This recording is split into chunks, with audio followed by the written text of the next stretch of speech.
Muito bem, estamos chegando com mais uma edição do Fiscalização Pública aqui pela TV Câmara Taubaté. Obrigado pela sua audiência e sua companhia. Hoje temos o prazer de receber novamente na nossa bancada o vereador do PSB, vereador Jofre Neto, ex-presidente da Câmara Municipal de Taubaté. Vereador, prazer recebê-lo mais uma vez aqui na bancada. Igualmente, satisfação. Vereador, o senhor esteve junto com mais dois vereadores de Taubaté no 11º Encontro Nacional de Vereadores. Aliás, na ocasião, o senhor proferiu uma palestra também. E a pergunta, com um assunto em pauta que é reforma política, o que o senhor traz de novidades com relação a esse assunto? Sobre o que foi essa palestra? É satisfatório o que o senhor absorveu de informações sobre reforma política em Brasília, vereador? Foi sim. Olha, para usar um slogan até de um programa de televisão, direto da fonte. Né? Nós estivemos lá em Brasília, a sensação gostosa de Brasília é isso. Você está onde as coisas são decididas. Né? Tem coisas ruins, mas a parte boa é essa. E lá nós pudemos ver as últimas notícias, tendências, o que já está avançado, o que tem relativamente consensual na reforma política, que diferentemente do que as pessoas pensam, até esperam, alguns, que não iria acontecer já, não vai acontecer.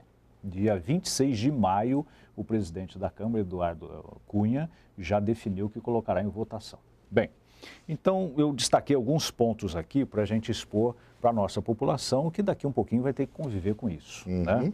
O que já é relativamente consensual, porque sempre tem alguma discussão em torno. Fim da reeleição para prefeitos. Isso acabou sendo um consenso.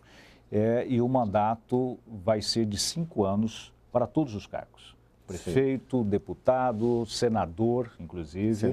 Senador também. Vereador, nós teremos sempre eleições gerais. Essas eleições vão acontecer num ano só. Esse é o segundo ponto consensual, a coincidência de mandatos. Isso, a meu ver, se não tiver uma precaução de defasar durante o ano essas eleições, nós vamos ter um prejuízo imenso, porque você imagina se numa eleição presidencial alguém vai ter tempo de discutir a candidatura do legislativo, ou do legislativo, seja federal ou estadual, e muito menos a discussão local da Câmara Municipal. Então precisa ter, a meu ver, um distanciamento entre essas eleições. O segundo ponto aliás, já o terceiro. O primeiro é o fim da reeleição, o segundo a coincidência de mandatos. O terceiro ponto, o fim das coligações proporcionais. O que são coligações proporcionais? Olha, aos poucos foram sendo feitos remendos para se concorrer às assembleias, às câmaras municipais. Então, partidos que não tinham condição nenhuma de chegar à Câmara, ou partidos que são meras siglas, sopinha de letras, esses partidos acabam se juntando para formar um grupo grande de candidatos. Esse grande grupo de candidatos que não tem individualmente expressão ou tem muito pouca expressão, esses candidatos somados acabam contribuindo para eleger os caciques partidários. Então, isso chegou a um absurdo tal que foi possível se lançar 2,5 vezes até 3 vezes o número de candidatos de cada Câmara. Então, Taubaté tem 19 candidatos. O partido individualmente, aliás, 19 cadeiras, o partido individualmente pode lançar 19, 1,5 vezes, pode lançar 19 mais 9, pode lançar 28 candidatos. Se coligar, pode dobrar, ou seja, 38 candidatos. Não, aí dobrar o número de cadeiras. 19, 38 candidatos. Bem, é óbvio que esta fórmula, imediatamente inchou o número de candidaturas. A tal ponto que nós tivemos no ano passado, nas eleições do ano passado, concorrendo para candidatos a deputado estadual em São Paulo, 1.900 candidatos.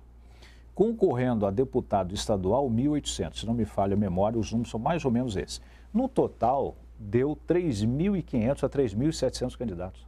Isso é uma enormidade, é até um desrespeito com o cidadão, porque ele vê naquele desfile desses nomes, é obrigatório aparecer na televisão, o desfile desses 3.000 candidaturas, é óbvio que não tem escolha nenhuma.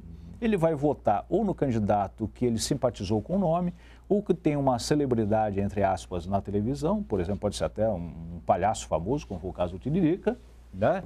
Ou vai votar naquele que lhe deu uma cesta básica. Que aplicou assistencialismo. Aplicou assistencialismo, né? E aplicou, na realidade, a corrupção, realmente. Né? Então, fim das coligações partidárias. Um outro ponto muito polêmico que é a questão do financiamento de campanha. Quem vai financiar a campanha? Né? Vai ser financiamento público ou vai ser financiamento privado?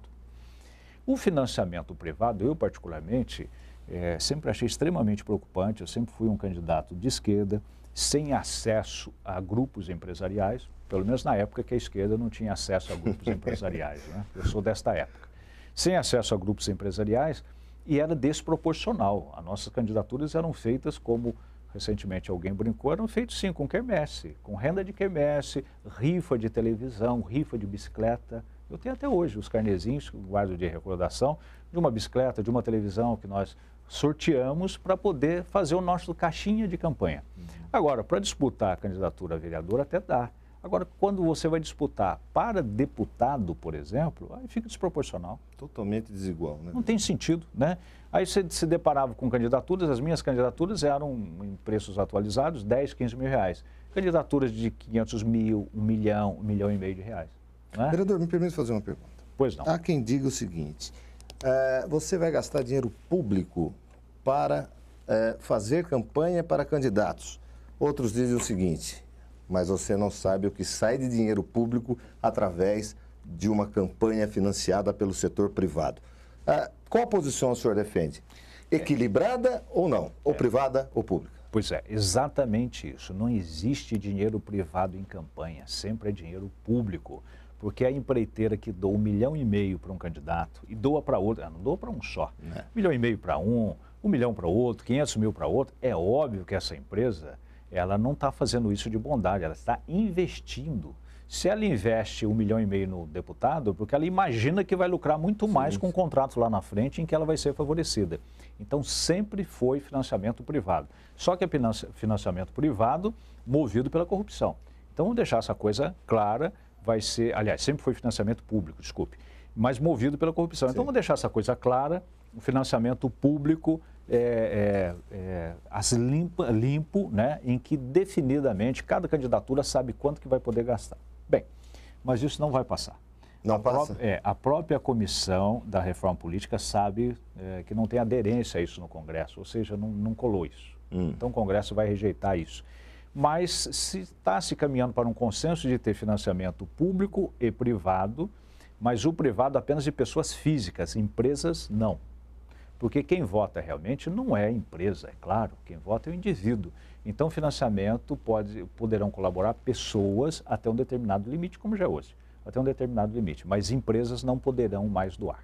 De qualquer maneira, que seja misto, então, vereador? Misto. Mas o custo de uma campanha cai absurdamente. Sim, com essas providências a gente vai ver daqui a pouquinho, com o fim das coligações proporcionais. Pronto, esse enxame, né, de candidaturas artificiais vão acabar. De cara você já tem um golpe muito severo nisso. E tem ainda a questão, que é agora bem polêmica, mas muito necessária, a questão do voto distrital. O que é o voto distrital? Foi levado até um exemplo lá. Na Inglaterra, um deputado, ele responde para o seu eleitorado, do seu distrito, do seu condado, ele responde para 76 mil eleitores.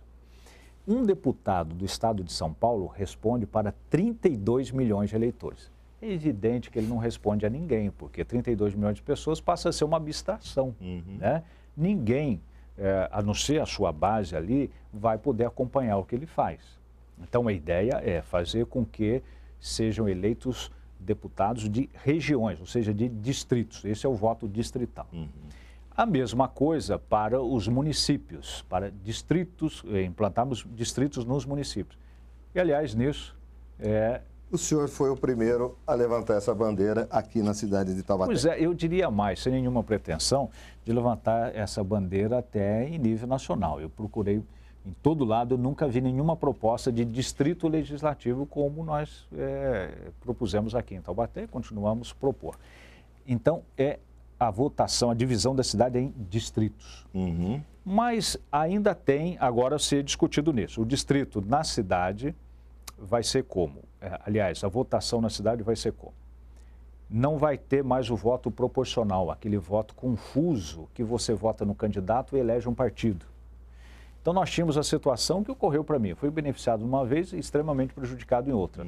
Na primeira vez, eu fui eleito com 400 e poucos votos. A maioria dos vereadores tinham poucos votos mesmo, lá em 1996. Depois, no ano de 2000, 14 anos depois, eu fui, aliás, 14 anos depois, não, desculpe, em 2004, 8 anos depois, eu fui o terceiro mais votado do município e fiquei fora. Pelo quociente eleitoral. Pelo quociente eleitoral, ou seja, as pessoas votaram em mim, mas o meu partido não teve votos suficientes. Então, votava-se na pessoa e elegia-se o partido. Você até tinha escolhido um candidato, fui o terceiro, dentre 19, ou dentre 14, que era a época, e fiquei fora. Então, a ideia é voltar ao sistema natural de votação majoritária. Esse voto majoritário pode ser pela cidade inteira, está se chamando de distritão. Ou pode dividir-se a cidade em distrito, como nós propusemos, e em cada distrito o partido indica um candidato. Bem, esse candidato que mora, por exemplo, na minha região, no Distrito 1, né, que nós informalmente já delimitamos. No Distrito 1, o meu partido pode indicar a mim ou pode indicar outro. Ou eu posso morar no Distrito 1 e o meu partido me indicar para o distrito que abranja, por exemplo, Marlene Miranda, ou o São Gonçalo. Essa é a prerrogativa, então, do partido? Do partido. O partido é quem vai indicar onde você vai concorrer. E só pode indicar um candidato por distrito. Por distrito. Ele poderia indicar, então, 19 candidatos. 19 candidatos. Bom, o que vai acontecer? Não tem coligação partidária, não tem coligação entre partidos para os proporcionais, para a Câmara de Vereadores.